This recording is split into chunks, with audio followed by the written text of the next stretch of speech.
conscious frequency which operates in your body. So now let us take a look at some of the scientific findings and of how the ancestral incompletions cause generational trauma. Now, let us understand the word generational trauma. This is the trauma that isn't experienced just by one person, but extends from one generation to the next. It can be taught or implied throughout someone's life from an early age. And generational trauma is a topic or field that psychologists, psychiatrists are trying to understand now in the psychology field. And as we know, trauma can have a profound effect on dynamics of a family. So let us take a little bit more of an in-depth look at some research to help us understand better. The article shown here states that the dangerous effects of generational trauma can have on a family. So it gives us a little bit of a glimpse. It says, this is from the Psychiatric Times, where it says that trauma that can affect one member of a family has the potential to fundamentally change the whole family structure. It threatens to erode the very foundation of a family unit, and family members may start to see each other as enemies. Trauma has the power to make or break a family.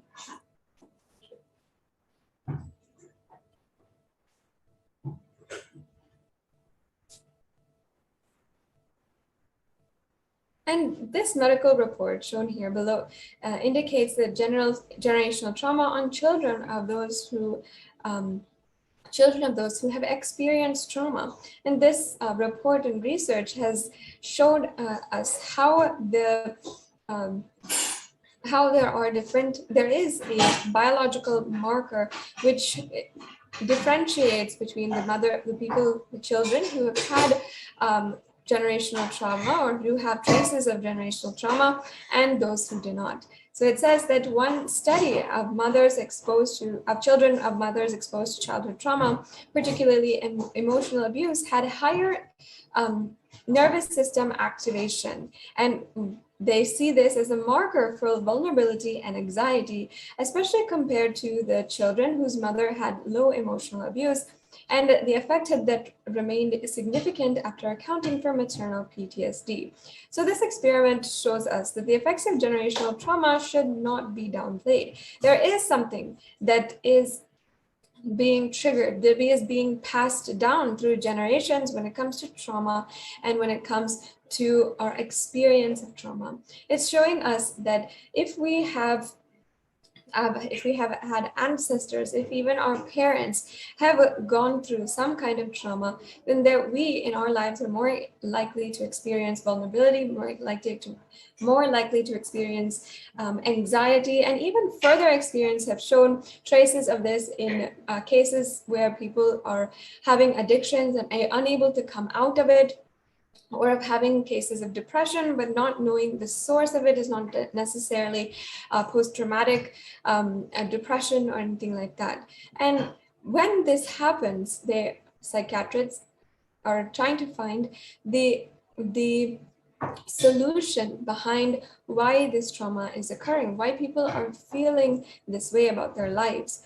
And this study also explains that there is now converging evidence supporting the idea that offspring are affected by exposure, traumatic exposure occurring before birth and possibly even prior to conception.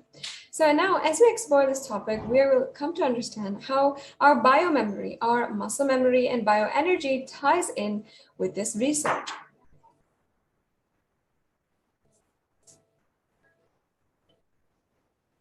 So the transmission of generational trauma from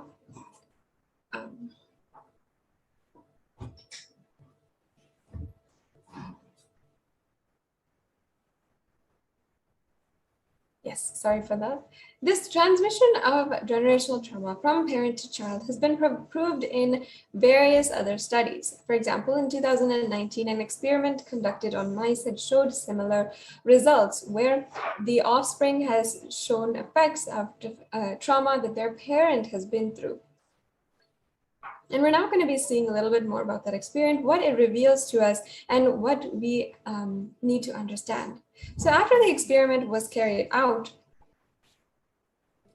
it was found that even in mice, there are similarities on how generational trauma was passed down to offspring.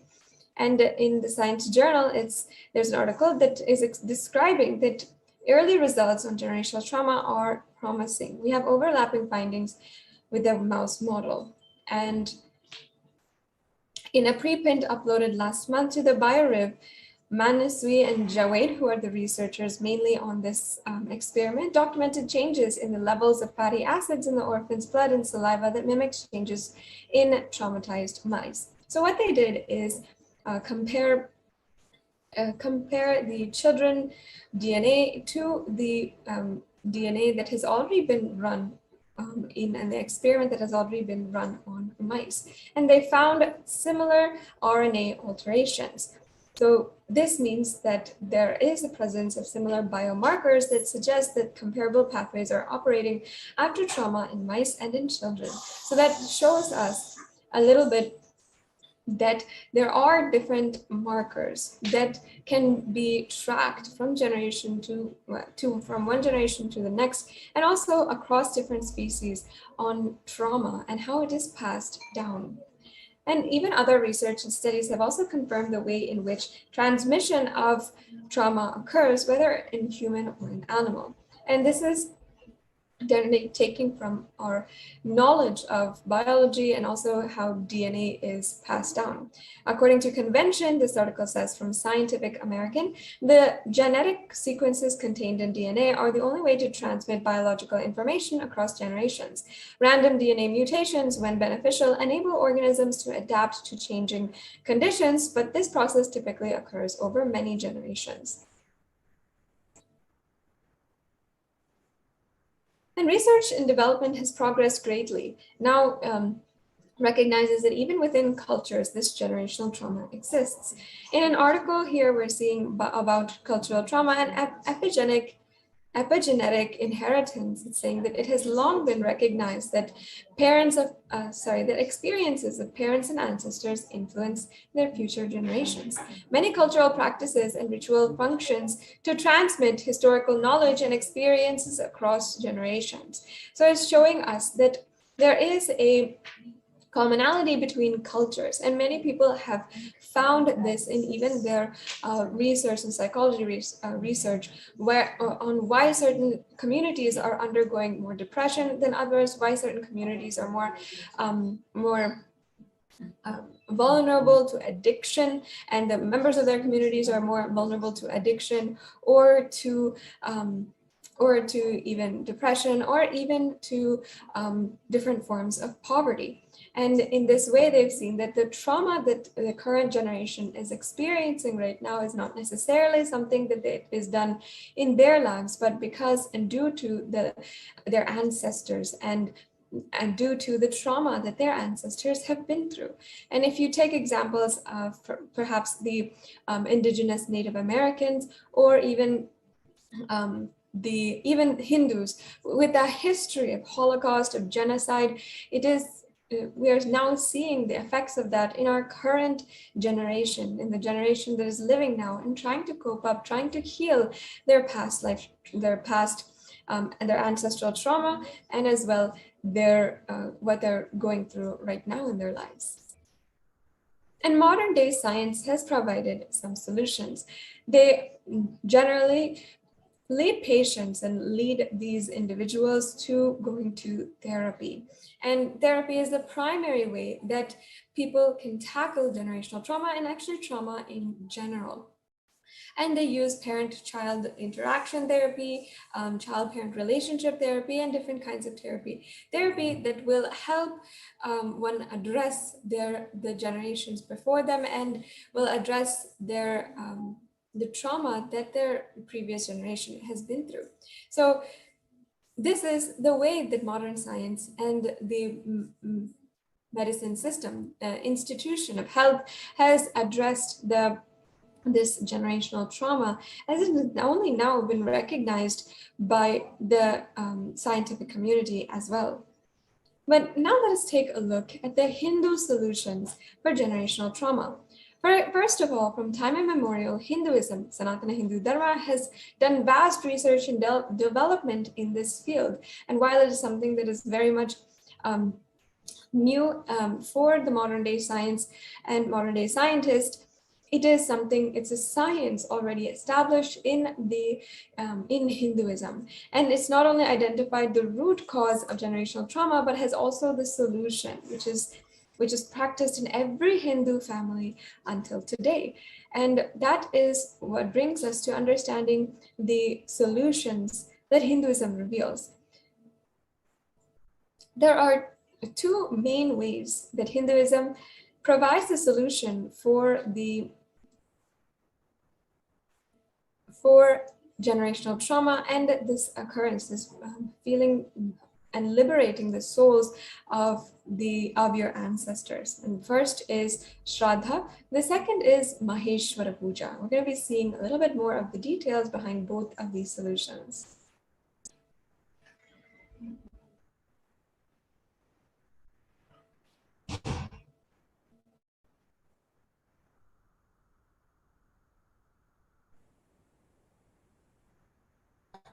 Yes. So before we go into what happens about after death, and what are the Hindu understandings behind what happens after a person dies? And of course, this is recognized in Hinduism as literally the way that the whole existence works, and how literally a soul will go from one body to the next. So when a person dies, first, his soul leaves the physical body. Then second, it moves from the physical body to the subtle body, which is called the Sukshma Sarira.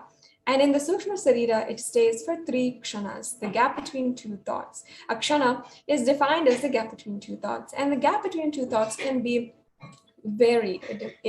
It's not necessarily exactly one or 2 seconds. It's not necessarily a period of time, and it can vary across other individuals. Swamiji says that for even some of the Vedic rishis, the people who have been established in the Nirvikalpa Samadhi and the great experience of enlightenment, the kshana, this gap between two thoughts, can even be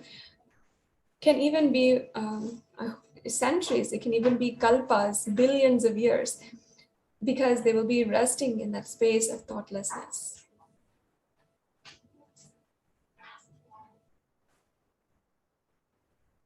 So once you're in the Sukshma Sarira, they can then decide whether to take a human body or whether to stay without a body, or whether to become enlightened and relax and liberate yourself, or whether to take any other type of janma. You will be able to choose. And because you have the freedom, you are relaxed.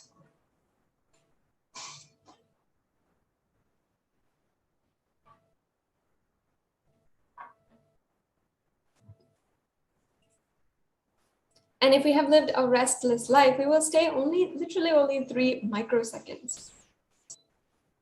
The kshana will happen extremely fast, and in the 3 microseconds, we'll not have time to choose about our next birth. We will just choose in a very haphazard way, and just whatever comes to our thought, just like that, we will choose.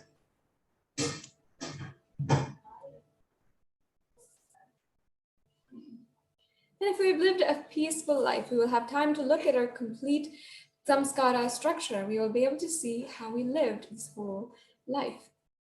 The most beautiful aspect here is that just exactly how we lived determines how we will be perceiving, how our consciousness will be after our death.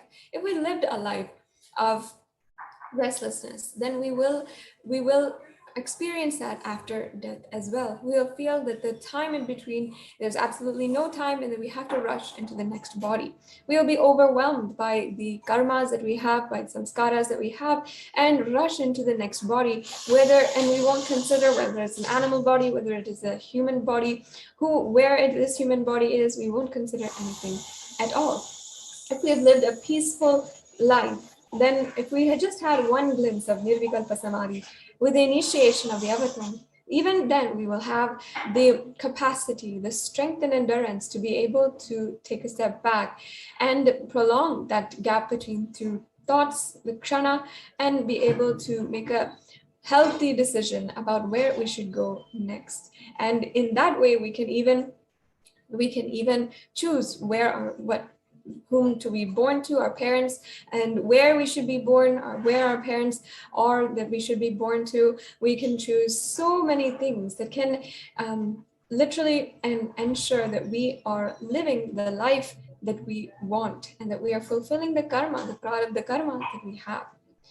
And now, many people have left their bodies in our lives and we are still left behind. That is when the last rites come into picture. Last rites are done to liberate the soul, to give a good farewell. And actually, if you are a person who is continuously bothering about the departed soul, that soul will not be able to continue on in its journey. It is a farewell that we are giving to that soul. We're just saying beautifully, yes, you have lived with us, that's wonderful and really great. Now it is time you can carry your life. And even though we may not be able to digest it right now, we respect your decision. And now Devi Parashakti has revealed what happens to the departed souls after they leave their body in a way that we all can understand. Devi Parashakti has said, sometimes ancestors, based on their karmic deeds, may or may not be able to find the next body. They remain stuck in the form of Pitru. The Pitrus have their own heavenly place to reside, and it is called the Pitru Loka.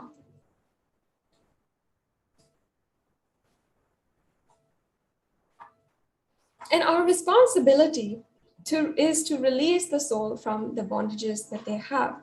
Offering libations of water until gingerly to the Pitrus, deceased parents and ancestors, to satisfy and elevate them to a higher spiritual plane is called the Pitru Darpanam.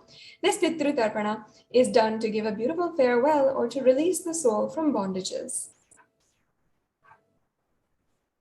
And a historical example of performing the last rites, the very first and in this tradition is the king Bhagirath himself, and it also tells us this history of the river Ganga. Ganga is considered as a river which is there in the higher lokas. It is there in the Kamandalu of Brahma, means this is the energy, the water energy of the whole existence. And it is the king Bhagiratha who did so much of penance in order to bring down the river Ganga and allow that water energy to be present on earth and to play a very, very crucial role in the liberation of our ancestors. You might have heard of thousands, if not millions of Hindus who go to Varanasi and other places where Ganga is there, Ganga is residing in order to liberate the souls of their ancestors and to perform their oblations towards their ancestors and to perform the duties as every Hindu holds. And this is the story of how that tradition originated with the king Bhagiratha. And it tells us a lot about behind also even generational trauma and the science of enlightenment just through the liberation of our Pitrus. So there was a king who was called Bhagiratha, and for some reason his forefathers, his Pitrus, had been stuck in the Pitruloka and unable to take a new body. These souls had continuously been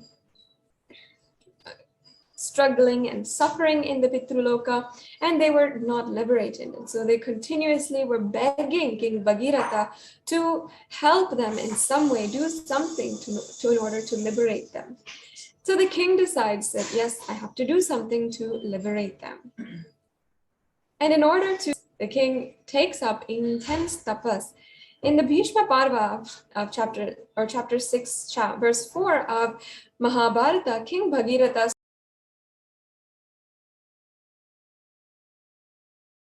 appears and gives darshan, and Brahma says, yes, I can send the river Ganga to the planet Earth, but be very clear, can planet Earth hold river Ganga's speed?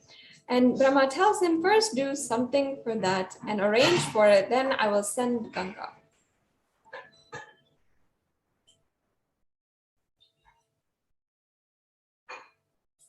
So then again, King Bhagiratha starts doing penance, and this time for Bhagavan Paramashiva. When the king Bhagiratha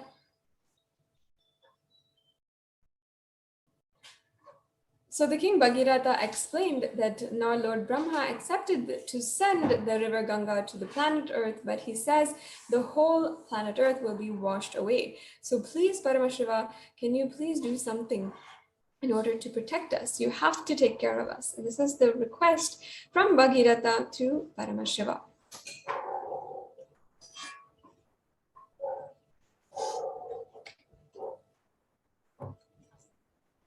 And Paramashiva says, yes, all right, I will take care, don't worry. Tell Bhagavan Brahma to send river Ganga, I will take care. Then again, King Bhagirath meditates and does the tapas. And so then Brahma again appears and says, okay, I'm ready to send, but the Devatas are not ready to depart with the river Ganga.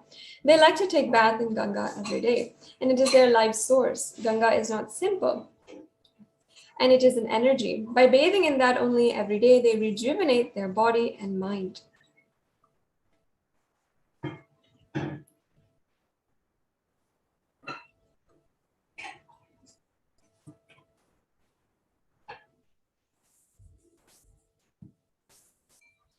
So the king Bhagirath says, yes, okay, all right, I will arrange all the facilities for the Devatas to stay on the planet Earth, just on the banks of the river Ganga. I will create cities where all the gods and goddesses can live and have bath every day and have their regular routine as they have in other lokas, as they have in the Brahma Loka.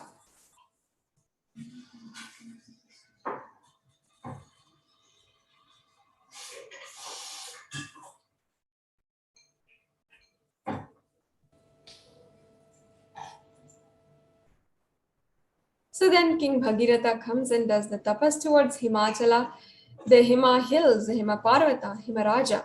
And Himaraja appears and asks, what do you want? So the king requests, I want to be the host for Mother Ganga and place where I can create a city for all the Devatas. From you only Ganga can flow. Only you can be the base on which Ganga can flow towards the planet Earth. And so then the king Bhagiratha does tapas towards Devi Parvati. And mother appears and asks, what do you want? And king says, Ma, I wanted to bring Ganga to the planet. I wanted your father to be a host. How can Ganga be a host? Sorry, how can he host Ganga?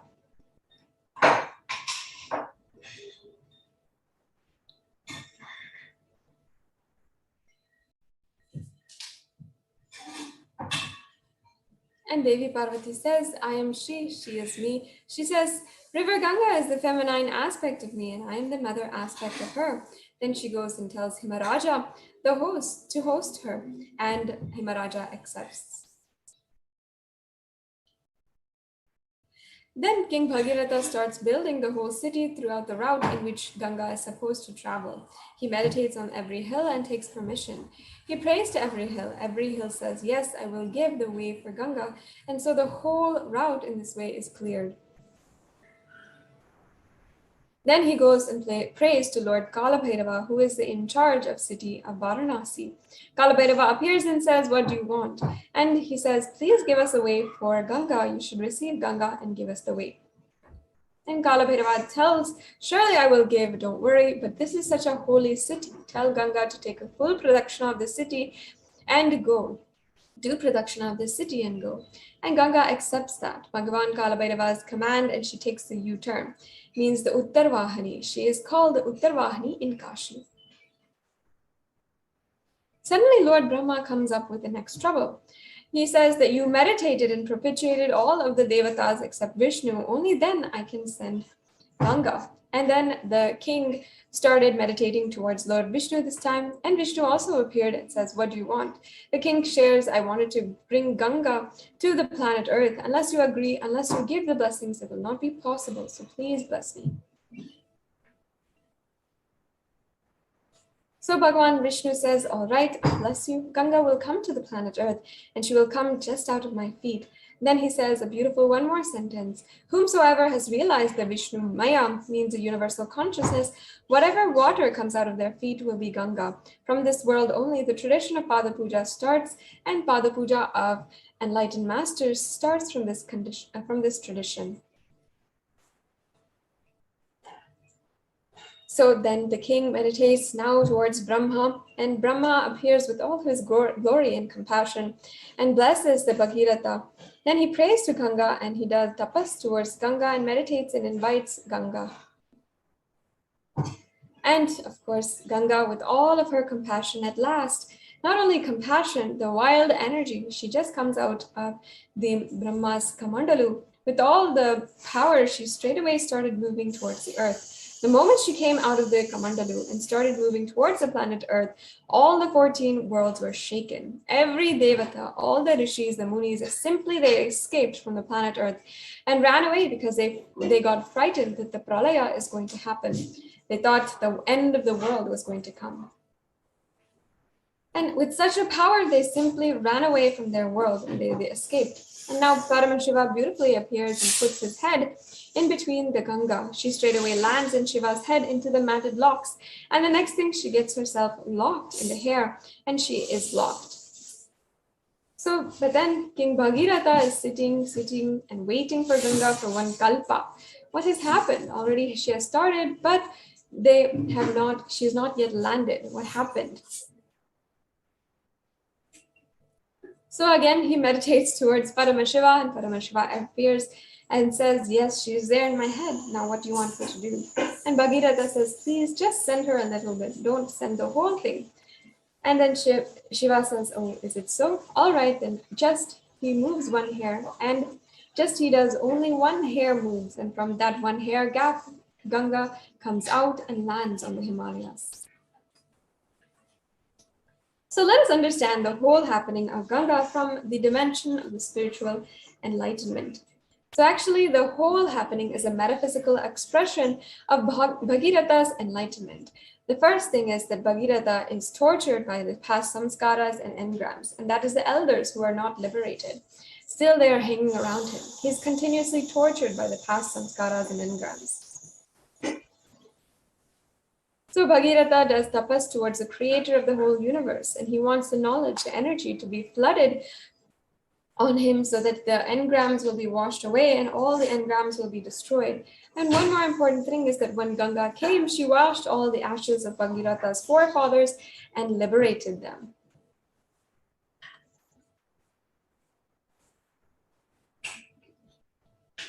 So understand, in Hinduism, this is the beautiful way that the whole Shraddha ritual, the Pindu Tarpana, everything originated. The Ganga, very happening of Ganga on planet Earth itself. The truth is that Bhagirath has done intense tapas, not just in order to fulfill his own enlightenment for his own forefathers and ancestors, but also for each and every one of us, because today all of us implement the use of Mother Ganga, pray to Mother Ganga to liberate our ancestors just as she did for Bhagiratha. And understand, Hinduism offers rituals to liberate your ancestors just like this. And the rituals are a way that is much easier than what Bhagiratha did in order to liberate our ancestors. The first is the Shraddha ritual, and the second is the Maheshwara Puja. So now we're going to understand those in a little bit more detail. The Shraddha ritual is taken from the Agamas, where in the Atha Shaiva Shraddha Vidhi, it says, the ceremony which was told now is known as Shaiva Shraddha. And this type of ceremony is to be for those who had been blessed with the Nirvana Diksha. For the persons who had been Samaya or Putrakas, another type of ceremony known as Rudra Shraddha is to be performed. In this kind of ceremony, the names of the Pitradevas are Rudra, Skanda, and Ganadisha. And the names of the Vishwadevas are Chanda and Mahakala. For other non-initiated persons, Laukika Shraddha is to be performed. In this type of Shraddha, the names of Pitrudevas are Brahma, Vishnu, and Isha, and the names of Vishwadevas are Surya and Yama. For all of the Shraddhas, five persons are to be invited. And out of these three Shraddhas, Shaiva Shraddha, which is done with employment of Shiva mantras, is extolled to be the supreme purifying one. Maheshwara Puja allows for the liberation of ancestors through the living avatar.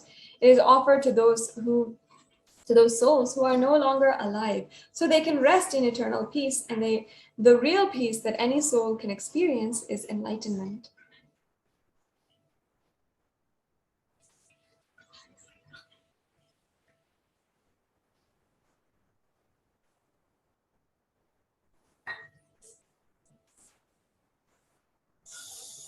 So now let us understand about Maheshwara Puja. Maheshwara Puja is Hinduism's most ancient ritual, prevalent even today. The ritual is offered in the memory of a person who is no more, and the Maheshwara Puja is offered by the loved ones of the deceased to bring intense completion.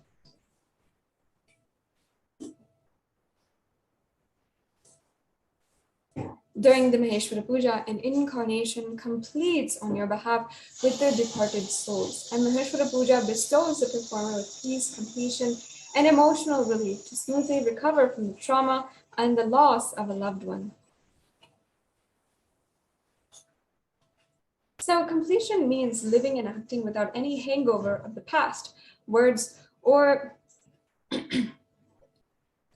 any memories. And when you are in completion, you will remember past incidents and actions, but they will no longer have the power to cause pain or anger or guilt in you.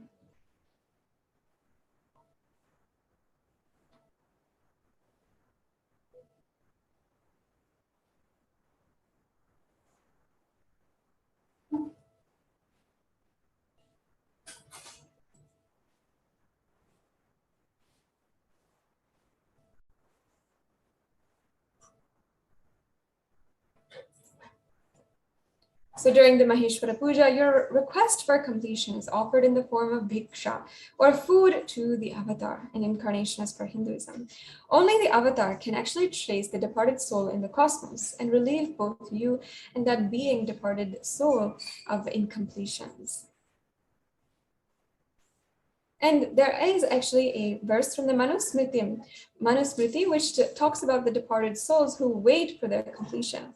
It says, आसाधिम् अवधिम् कृत्वा पञ्चमं पक्षमाश्रितः काङ्क्षतानि पितरः क्लिष्टा अन्नमप्यावहं jalam. The departed soul waits eagerly for the completion through the food and water during the Mahalaya Paksha, which is a fortnight of departed souls.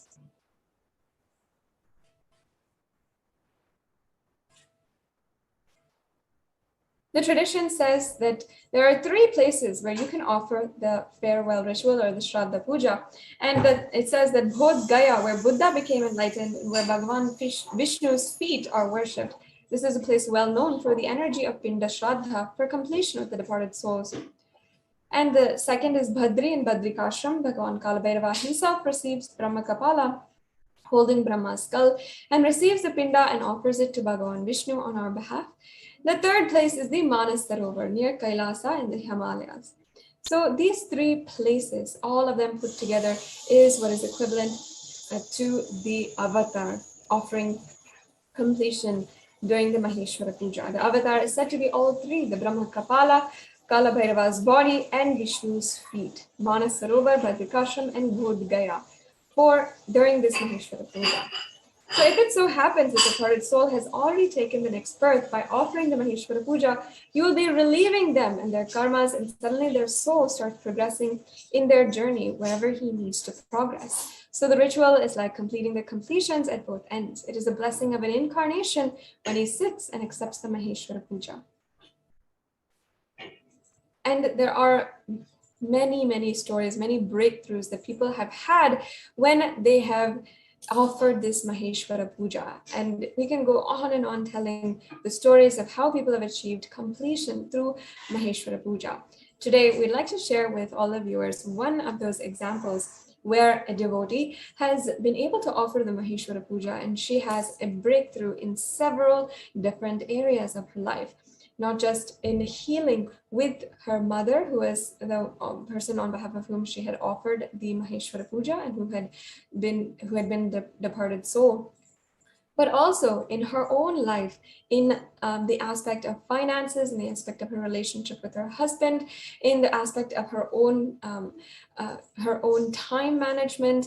She found so much of completion just through the Maheshwara Puja, and it shows us really profound example of what we've been speaking about, how generational trauma is influencing us, how the Pitrus are in some way influencing us, and just the liberation of our Pitrus can do so much good for each and every one of us. So now let us watch that sharing, and then we'll be moving on and learning a little bit more about the about Maheshwara Puja. 大家好，我的名字叫梁冰飞，我是 Paramashivoham 课程35期的学员，从第36期开始，一直在课程关怀组做志愿者。我想跟大家分享我在11月4日，做了 Mahavala Puja 为祖先超度的仪式之后的一些感受。在 Paramashivoham 课程中，我学到的科学，也做了很多相应的练习。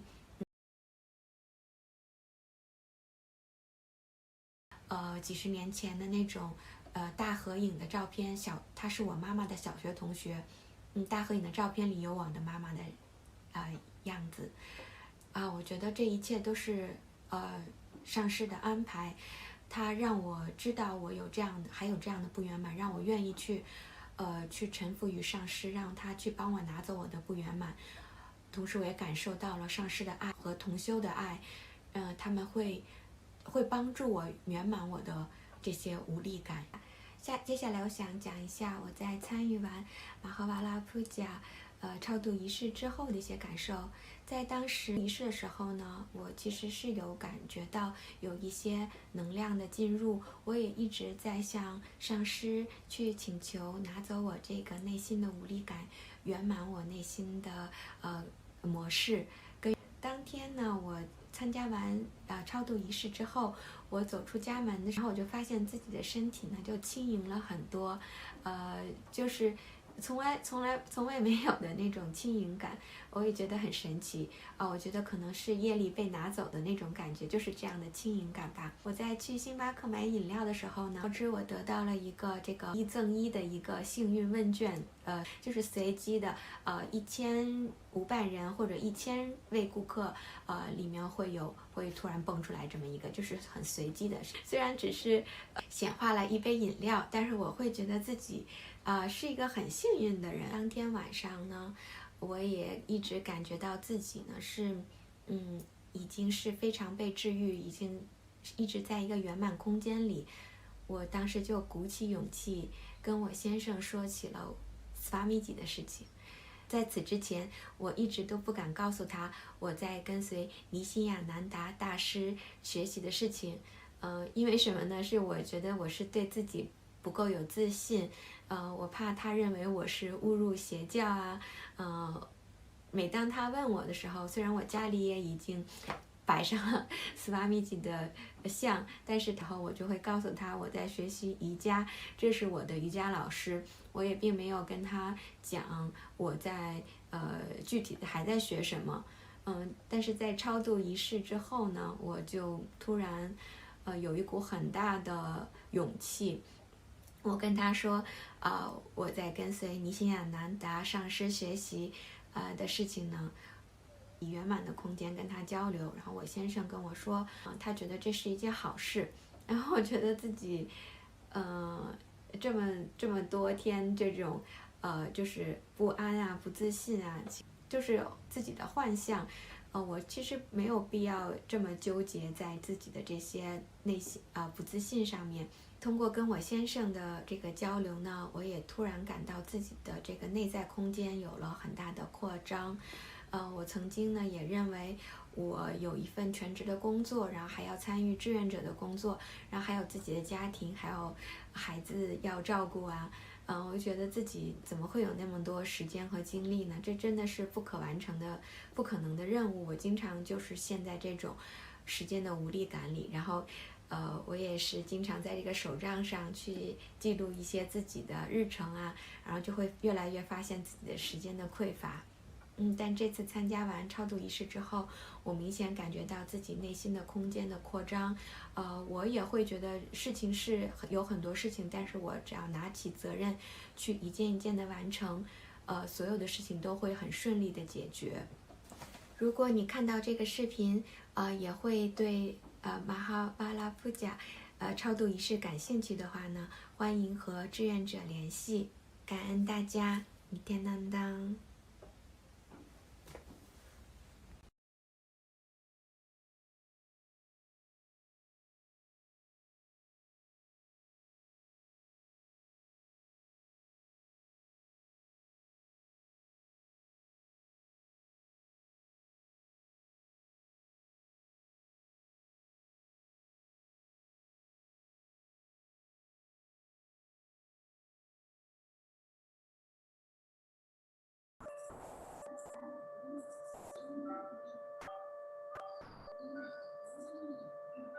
Yes. So as you can see, this devotee, a sincere devotee who had offered the Maheshwara Puja, having such amazing breakthroughs in her life in so many different ways. You can also offer the Maheshwara Puja, which is upcoming. There is a Maheshwara Puja twice a month happening. You can offer the Maheshwara Puja and have the same breakthrough. If you'd like to offer today, you can go to kailasamailer.com/sevas and offer the Maheshwara Puja. You can register for the next one, and this will ensure that you are registered and prepared, and you do have to ensure that your photographs are uploaded, the photographs of the departed soul on behalf of whom you are offering. So you can get all of those ready and offer the Maheshwara Puja and have this breakthrough in your life. See, in our history, the king Bhagirath had done such intense tapas towards Brahma, towards Paramashiva, literally negotiated with all of the gods and ensured to bring down the river Ganga in order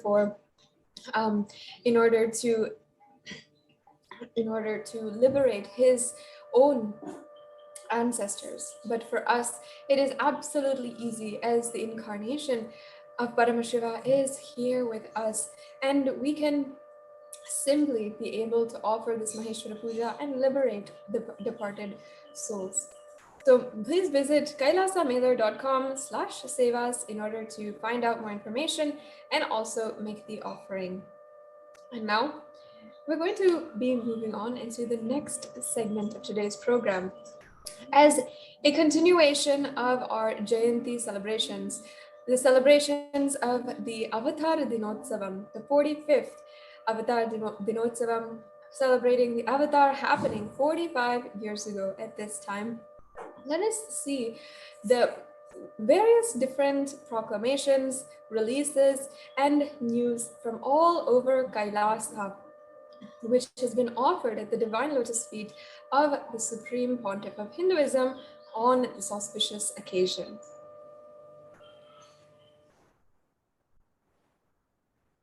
And today, the number of books published by the Supreme Pontiff of Hinduism since 2002 is 1,139 in 36 languages.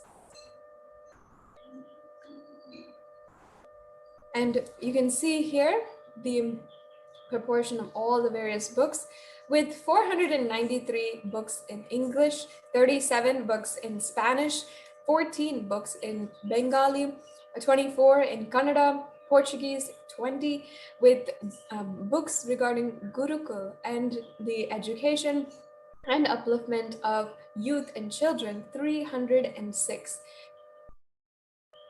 And the number of Naivedyams and Annadhans offered across the globe in Kailasas across the world for the occasion of Avatar Dinotsavam on December 28th is 54,408. The number of Naivedyams offered across the globe in Kailasas around the world is 4,977.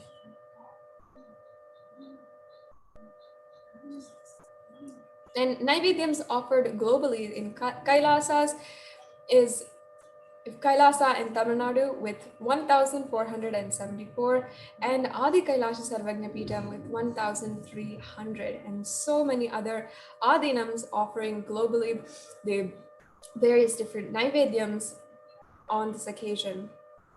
The number of Annadhans offered across the globe in 20 plus Kailasas around the world is 49,431.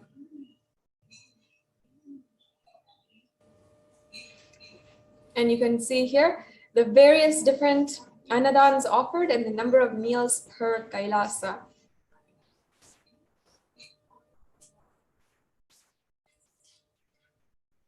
And the proclamations from around the world is 106. With so many different countries, government officials, nations, and different leading individuals offering the proclamations as well.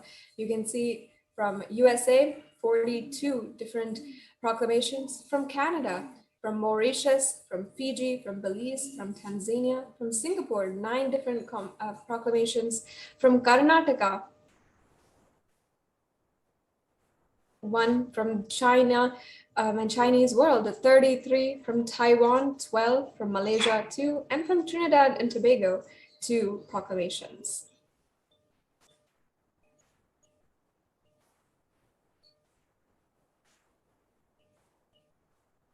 So now we'll be looking at the offerings of proclamations from the United States.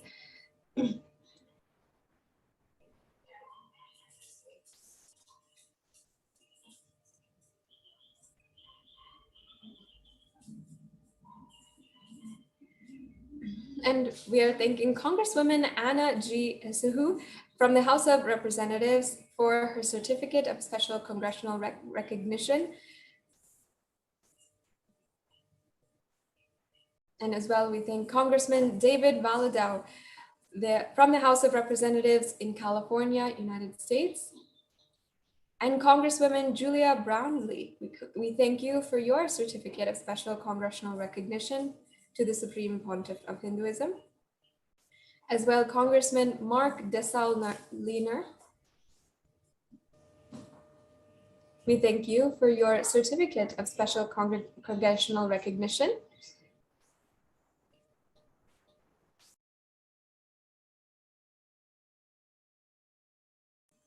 Yes, and we thank Congressman Jamie Raskin from the House of Representatives in Maryland, United States, for his certificate of special recognition presented to the Supreme Pontiff of Hinduism. And we thank Congressman Van Taylor from the House of Representatives from Texas in the United States for his congressional certificate to the Supreme Pontiff of Hinduism. And we thank Congressman John Curtis from the House of Representatives from Utah, United States, for his certificate to the Supreme Pontiff of Hinduism. And we thank Congressman Darren LaHood from the House of Representatives of Illinois, United States, for his letter of recognition. And we thank Mayor John Valdivia and from the City Council of the City of San Bernardino, California, for his certificate of recognition. And Mayor Krista Bernasconi from the City of Roseville in California, United States, for the certificate of recognition. And we thank the Mayor Patrick Miller for his letter of tribute from the City of Townsend, Delaware, in the United States. And we thank Mayor Bob Brueggemann from the City of Texarkana,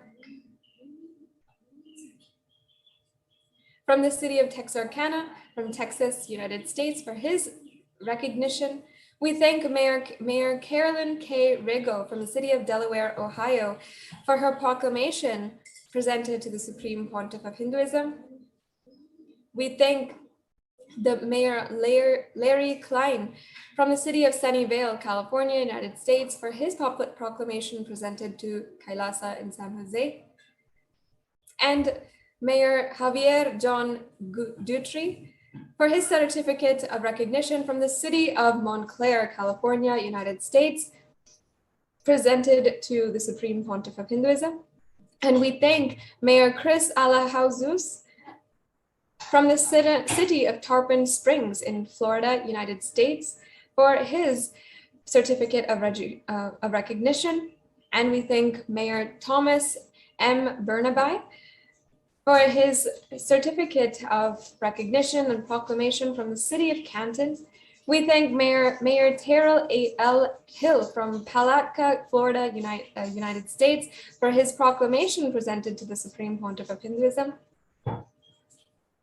We humbly thank Mayor LeVar M. Stoney from the City of Richmond, Virginia, from the United States, for his proclamation presented to the Supreme Pontiff of Hinduism. And we thank Mayor Esther H. Mannheimer from the city of Asheville, North Carolina, United States, for her proclamation to the Supreme Pontiff of Hinduism. We thank Mayor Fred Jung from the city of Fullerton, California, for his proclamation to the Supreme Pontiff of Hinduism. For Kailasa's SPH Nithyananda Day, we thank Mayor Ian N. Oglesby from the city of Seaside, California, United States, for his proclamation of Kailasa's SPH Nithyananda Day on January 3rd. And we thank Mayor Lorena Barajas from Europa Valley in California for her proclamation to the Supreme Pontiff of Hinduism. We thank Mayor Joy F. Cooper from the city of Helendale Beach, Florida, for her proclamation. We thank Mayor Carlton Stevens from Wilson, North Carolina in the United States for his proclamation presented to the Supreme Pontiff of Hinduism for Nithyananda Day. We thank Mayor Steve Geithens from the city of Bartow, Florida, for his proclamation. And as well, we thank Mayor William C. Reichelt from the city of West Springfield, Massachusetts, from the United States, for his proclamation.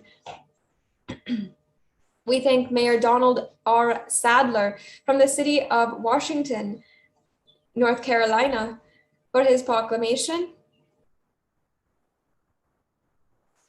And as well, we thank Mayor John David Smith from the city of Winchester, Virginia, for his proclamation, Supreme Pontiff of Hinduism. As well, we thank Mayor Sammy Phillips from the city of Jacksonville, Florida, United States, for his proclamation presented to the Supreme Pontiff of Hinduism and the proclamation of Kailasa's SPH Nithyananda Day. And Mayor H. William Mutz, the city of Lakeland, from the city of Lakeland, Florida, for his proclamation as well.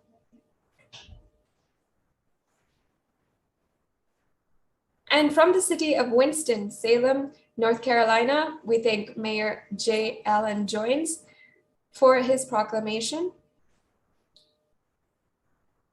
And from the city of Kinston, North Carolina, we thank Mayor Don Hardy for his proclamation of Nithyananda Day presented to the Supreme Pontiff of Hinduism.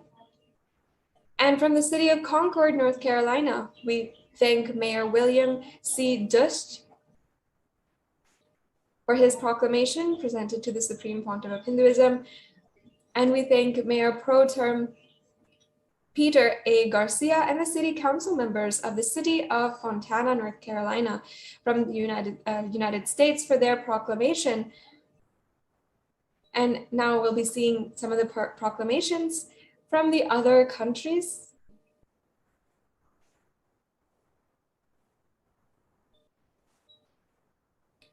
We thank Mayor John Tory from Toronto, Ontario, Canada, for his letter of greetings to the Supreme Pontiff of Hinduism on the occasion of Nithyananda Day, hosted by Kailasa in Canada.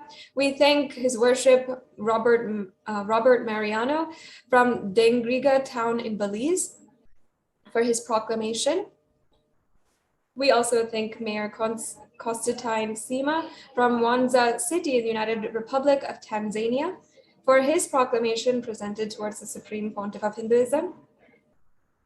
And from Mauritius, Mr. Seipujan Lalar Bihari, General Secretary of Mauritius, and Sanatana Hindu Dharma Temples Federation in Mauritius for his proclamation. We thank Sadashivan Naikar, the National President of then India Sanmarga Ikya Sangham, for his letter of greetings from the Fiji Islands. And this brings us to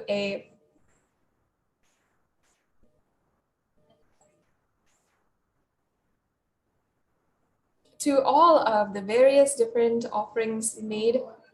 And we are thanking each and every one of the individuals that have given and presented to the Supreme Pontiff of Hinduism a proclamation on this day.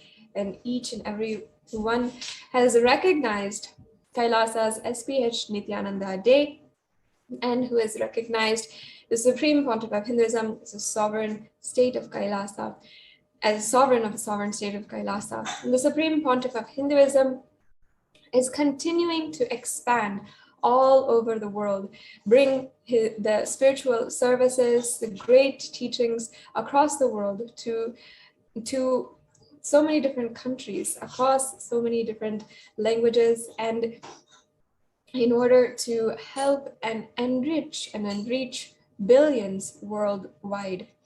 And in this way, the Supreme Pontiff of Hinduism is continuously reaching out, continuously expanding the services of Kailasa through the books, through the service of free food, and as well through establishing the government relations in order to ensure the protection and bringing legitimacy to the nation of Kailasa and recognition to the nation of Kailasa, building diplomatic and government relationships in order to facilitate the growing and expanding services of Kailasa to enrich the whole world. So now we will be right back with you and continuing in today's program after a quick break.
having seen so many beautiful proclamations from around the world and offerings of more than 106 proclamations, declarations, and certificates in recognition of the Supreme Pontiff of Hinduism and the humongous amount of work that he has been doing.